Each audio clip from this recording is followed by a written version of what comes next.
솔향기 솔솔 불어오는 산자락에서 소나무로 먹을 빚는 장인. 여기서 이제 매일같이 해주는 게 두들겨서 목탁 소리 마냥 소리도 듣고 그다음에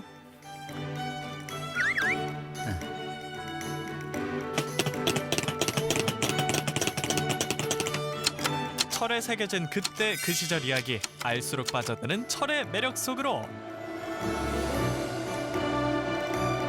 어린 시절로 돌아간 것 같고 너무 재밌었어요.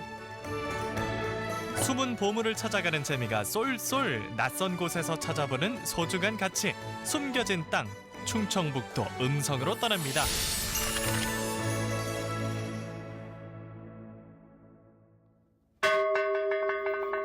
점심시간! 잠시 쉼표를 찍어주는 반가운 종소리를 따라간 곳. 활짝 핀 꽃들이 반겨주는 여긴 들어보셨나요? 철을 주제로 한 박물관입니다. 안녕하세요. 철박물관 학예사 김보숙입니다. 철박물관인데 생각보다 삭막하지가 않네요. 네, 맞습니다. 저희 철박물관은 근대 산업유산을 주제로 하는데 보시는 것처럼 자연과 같이 어우러지게 조성되었고요. 도시락 싸오셔서 돗자리 깔고 편안하게 즐기다 가시면 되고요. 이 공간은 언제나 무료로 개방되어 있습니다. 철 관련된 전시물들은 어디 있어요? 네, 저 아래쪽으로 해서 전시실까지 함께 가보도록 할까요? 철박물관 하면 왠지 제철소가 있는 포항이나 광양에 있을 것 같은데 충청북도 한가운데 음성에 있다는 게 신기하죠. 이 박물관에 대표 전시물이 있다고요? 얘가 우리 철박물관의 얼굴입니다. 네, 이 전기로는 1966년에 최초로 사용하기 시작했고요. 지금 15년간 사용하다가 수명을 다해서 여기 박물관에 기증이 됐고요. 불을 떼지 않고 전기로 쇠를 녹였다는데 실제 현장에선 어떻게 쓰였을까요? 철들을 부셔서 잘게 부수면 여기 대형 자석으로 붙여서 저기 전기로 안에 넣게 돼요. 저 위에 세 개 보이는 기둥이 보이시죠? 저기서 전기가 들어와요. 전기가 들어오면 이 안에 있는 고철을 녹여서 쇳물을 만들어요. 여기 보시는 것처럼 빈 공간이 있어요. 아까 그 고철을 여기 안에 넣어요. 이 큰 공간인데 맨 처음에는 12톤 정도의 양을 쇳물을 만들다가 나중에는 최종적으로는 30톤까지 증축하게 됐어요. 이 유물들 중에 처음에 들렸던 종소리의 주인공도 있다고요? 작업용 타종인데 공장에 너무 시끄러운 소리를 이렇게 치면은 이제 점심시간 이렇게 작업 끝 이렇게 알리는 작업용 타종입니다. 자, 우리도 이제 작업 끝. 네. 철이 들려주는 다양한 이야기. 본격적인 재미는 이제 시작이라고요.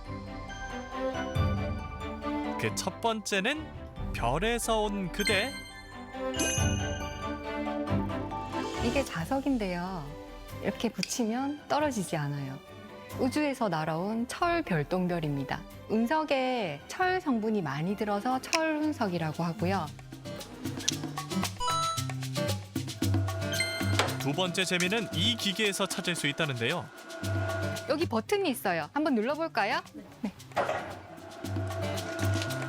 기계가 움직이자 순식간에 만들어지는 못.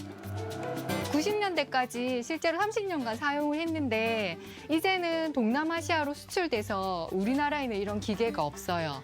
동남아시아가 인건비가 더 싸서 못을 수입하는 게 더 싸거든요. 네. 여기서만 이 못 만드는 기계 볼 수 있어요? 그렇죠. 그리고 실제로 작동이 되고 있고요. 저 못도 가져가도 되는 거예요? 네, 가져갈 수 있습니다. 여기 철이라고 박혀 있어요.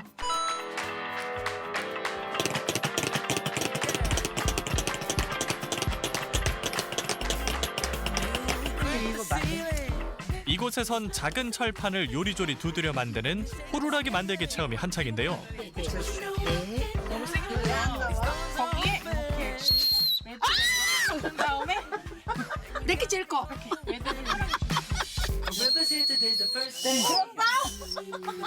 그래갖고 이렇게 하면 이렇게 이렇게 호루라기 만들어 보셨는데 네.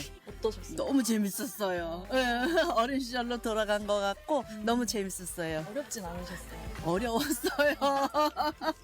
그래도 해내셨네요. 네. 저는 이제 이제서 경기 민요 강사예요. 여기가 이런 데 공연했으면 좋겠어요, 정말로.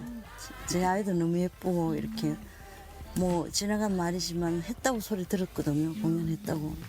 앞으로 기회 되면 한번 해보고 싶습니다.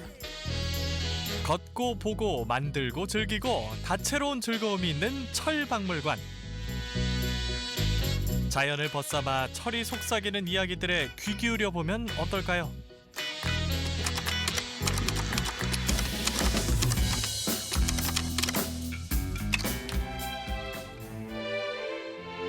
한때 교통의 요지로 충북 음성의 관문 역할을 했던 매산마을. 굽이굽이 소담스런 벽화가 수놓아져 있는 골목길을 따라 올라가면 마치 마을을 내려다보듯 자리를 지키고 있는 성당이 하나 있습니다. 한국 천주교 대표 순례지 중 하나인 감곡성당이 그 주인공인데요. 1930년도에 건축된 성당이에요.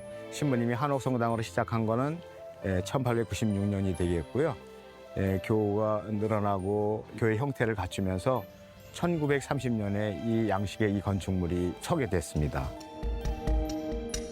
붉은색 벽돌을 쌓아 올린 감곡성당은 당시 보기 드문 정교한 고딕 양식을 사용했다는 점에서 건축학적 가치도 상당하답니다. 높게 뻗은 첨탑이 마치 하늘에 닿을 듯한데요.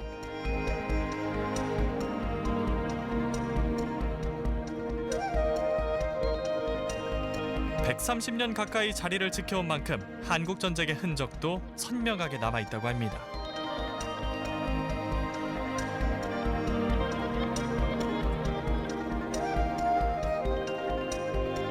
매개의 성모님이라고 저희 교회에서는 이렇게 부르고 있습니다. 한국전쟁 때 북한군들이 우리 성당을 자기네 연락소로 이렇게 사용을 했었습니다. 저쪽에 보이는 성가대 2층에서 총격을 가했어요. 그래서 이제 7발의 총격을 가했는데 우리가 상식적으로는 저게 석고기 때문에 깨져야 되는데 깨지지 않고 저렇게 그대로 있는 겁니다. 수많은 역사적 사건이 지나온 자리. 매산에 안겨있는 감곡성당은 잠시 쉬어가는 편안한 쉼터가 돼주기도 한답니다. 매개 성당이 좀 카톨릭에서 유명한 성지라서 날 잡고 일부러 찾아왔습니다. 성당 내부도 굉장히 옛날식으로 지어진 게 많더라고요. 그래서 다른 성당들하고 다르게 좀 구조도 좀 다르고 이런 것들이 있어서 그게 좀 신기했고요. 성당 뒤편 등산로를 따라 푸르른 숲길을 걸으며 몸과 마음을 다독이다 보면 천주교인이 아니더라도 마음 가득 평안을 담아갈 수 있답니다. 이번엔 소량 가득한 산줄기 아래 어느 외딴 공방으로 가보는데요. 입구부터 시꺼먼 장승이 심상치 않은 이곳. 잔뜩 쌓여있는 소나무 장작까지? 도대체 뭐 하는 곳일까요? 이 옆에 옛날 지명이 먹뱅이에요. 먹뱅이. 예, 먹을 만들어서 옛날 지명이 먹뱅이더라고요. 문방사호의 하나인 먹. 어떻게 만드는지 본 적은 없는데요. 오늘 한번 알아볼까요? 소나무를 태운 미세한 그을음을 모아 만든다는 송연먹. 삼국시대부터 생산된 한국을 대표하는 전통먹인데요. 그 시작은 소나무 장작을 떼는 일입니다. 아직 카메라 괜찮은 것 같은데.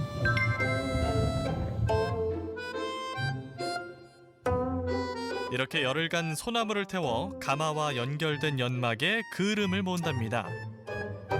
인고의 시간을 거쳐 모은 그을음에 악교를 섞어 반죽하는데요. 온도와 습도에 민감한 먹의 성질 때문에 계절마다 하는 일도 조금씩 다르다고 합니다. 봄, 여름, 가을, 겨울 어떤 작업을 하세요? 봄, 가을은 그름 채집만 하고요. 겨울에는 이렇게 먹만 만들고요. 여름에는 채색, 뭐 건조, 뭐 이런 거. 국내에서 유일하게 송연먹의 명맥을 잇고 있다는 한상목 장인.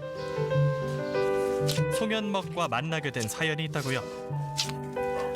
내가 처음에 해가지고 일본에 수출만 했댔어요. 일본 수출만 하다가 수출 계약서를 잘못 쓰는 바람에 제가 큰 낭패를 보고 빚도 한 3천만 원 넘게 지고 있었죠. 근데 그때 마침 서울 인사동 필방 하시는 분들이 한 집당 500만 원씩 해가지고 3천만 원을 저한테 걷어서 줬어요. 성금으로.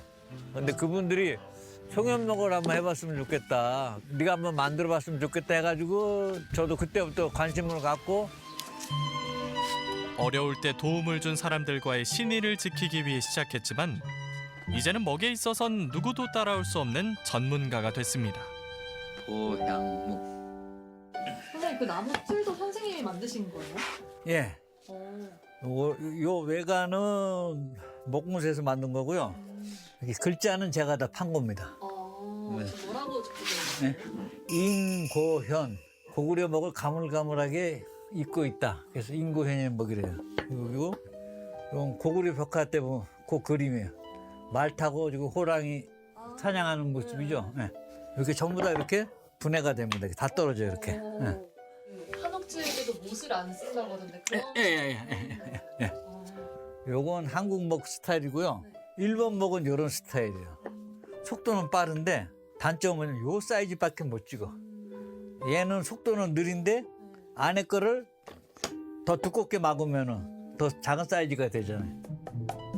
먹은 크게 송현먹과 유연먹 두 가지로 나뉘는데요. 서로 어떤 차이가 있을까요?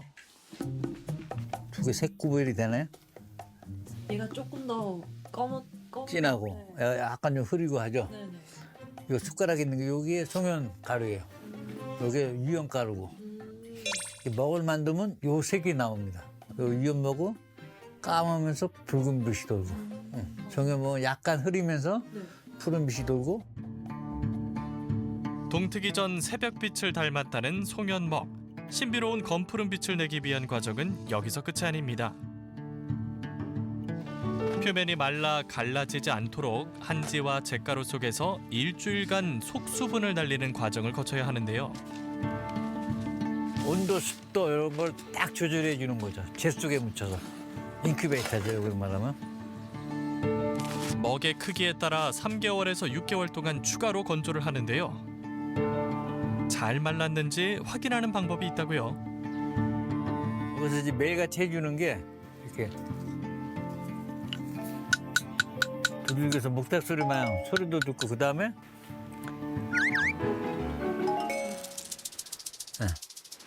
여기도 맛이 있어요? 맛보다는 혀가 달라붙는 걸 봐요. 기공이 많으면 혀가 딱 달라붙죠. 요거는 건조가 잘 되는 거예요. 새끼줄에 매달아 상온에서 1년 이상 2차 건조까지 끝내야 완성된다는 송현먹.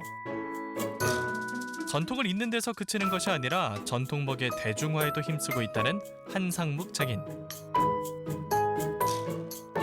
예, 요 안에 있는 건 전부 먹으로 만든 그 작품들입니다. 저기 보시면 포도같이 생긴 것도 먹이고요. 그 밑에 도끼도 먹이고, 여기 천장에 매달려 있는 거 얘도 먹이고 전부 다 먹입니다. 그 요 앞에 와서 보시면은 너무 귀여운데요?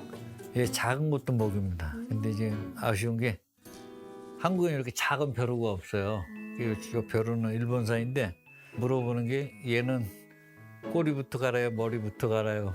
하는데 다 갈아 쓰는 먹들입니다. 장인의 먹사랑을 증명하듯 벽 가득 걸려있는 상장과 자격증들. 그 아무래도 먹이 지금 사라져 가고 있고요. 내 다음 세대 가면은 어쩌면 완전히 없어질 수도 있죠. 그래서 그러다 보니까 좀 더 친숙하게 좀 다가갈 수 있게끔 만들기 위해서 향수도 만들고 이렇게 먹 막걸리도 만들고 여기 보면 여기 동물원에 대한 주제로 이렇게 먹을 만들었는데 일평생을 먹에 바쳤지만 아직도 이루고 싶은 소망이 남아 있습니다. 처음에는 기술을 남기려고 굉장히 고민을 많이 했어요. 지금은 기술보다는 작품을 남기자로 바뀌었어요. 각 박물관에서 있는 소장품 중에 복사본이 필요한 게 많아요. 그런 것들을 먹으로 다 복제를 하면은 이질감이 없어요. 죽기 전까지 이 팔만대장경을 제가 만든 먹으로 한번 완성해 보는 게 마지막 소원입니다. 다음 주 2부에서는 그동안 잘 알려지지 않은 충북 음성의 놀라운 장소들이 공개됩니다. 이분들이 누군지 알아보시겠나요?